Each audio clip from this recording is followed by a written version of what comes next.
Have you ever met that one kid who always brings his laptop wherever he goes?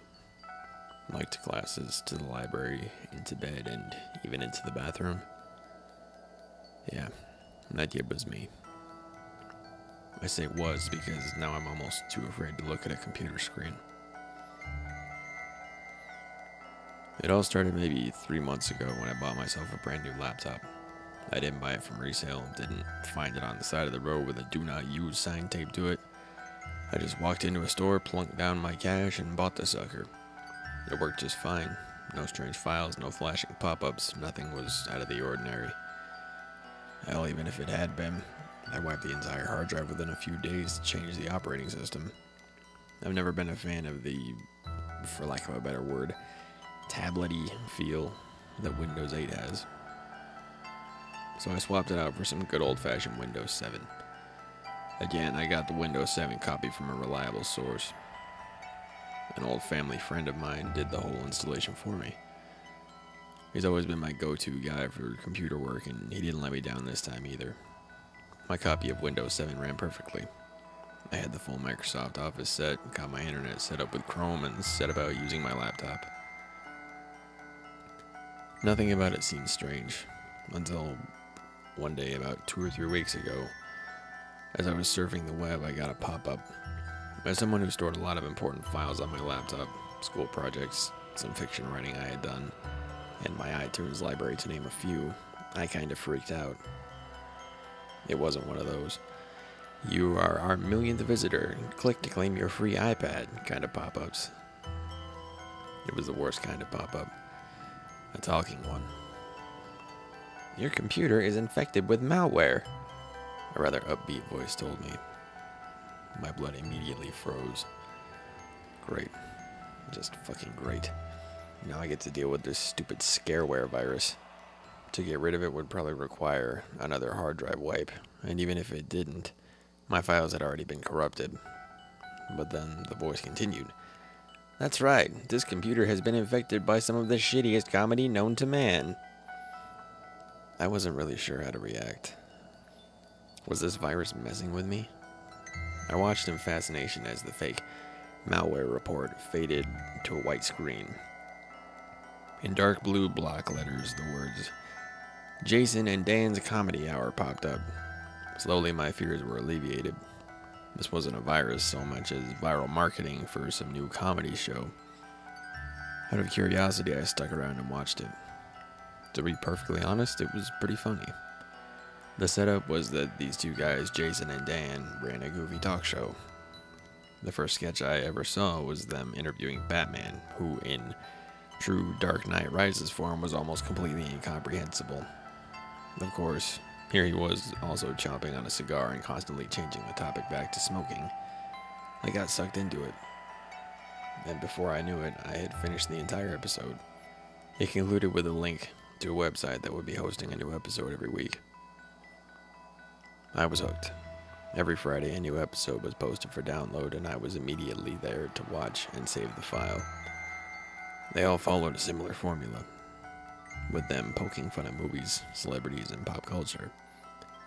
Both of the characters were interesting as well, and really played off each other. Jason was a fast talker. His motor mouth prompted him to spout off wisecracks and one-liner zingers almost non-stop. Dan, on the other hand, was more laid back and quiet, but was always ready with a snarky comment whenever the time came. It was funny, often off-the-wall, absurd, and all-around fun to watch. Then came the episode that got me where I am today. I got home from classes for the day, grabbed my laptop, and logged in. I made a virtual beeline for Jason and Dan's website, and found their latest episode. I started the download and saved it to my computer as Em Laughing.wmv. I clicked to start the video, and treated myself to yet another great episode. Nothing seemed out of the ordinary. They cracked a few jokes, did a few interviews, but something just felt wrong with this episode. Then it dawned on me. Dan hadn't said a word. In the middle of their current sketch, which had been them just poking fun at Michael Bay's movies, Dan just walked out. Jason seemed to be a bit confused by this and kept calling for him to come back. Suddenly, he too walked off screen, still calling after Dan. Then I heard the sound that I have since been trying to wipe from my memory. Jason screamed. It didn't sound forced or faked, though. This was the real deal. When we saw him next, he was running at full sprint and paused in front of the camera. His shoulder was oozing red through his shirt. He began to cry, to beg, and above all, scream. He fell to his knees, blubbering like a baby, as Dan suddenly strode back onto the screen. In his hand was what appeared to be a small knife, the same sort one would use to whittle at wood or skin apples. Without a word, Dan grabbed his partner by the hair, taking a firm grip on it. He then began to repeatedly stab Jason, his blows fast and rapid. Jason's screams had risen to a blood-curdling shriek as the knife descended again and again. Streams of crimson began to streak down his face, mixing with the sweat of his brow and the tears of his cheeks. Finally, with a low gurgle, Jason's body fell to the ground. I was in such shock I couldn't tear my gaze from the screen. I had at first thought this was all some sort of sick joke, a twisted scene of dark comedy gone horribly awry. I simply stared at the screen in awed silence. Dan turned his face to the camera, and I felt a chill run down my spine. His eyes were so wrong. They weren't glowing red or black soulless voids. They were perfectly calm and normal. That was what terrified me. These weren't the eyes of a monster. They were the eyes of a fellow human being. One who had become a worse monster than my mind could conjure.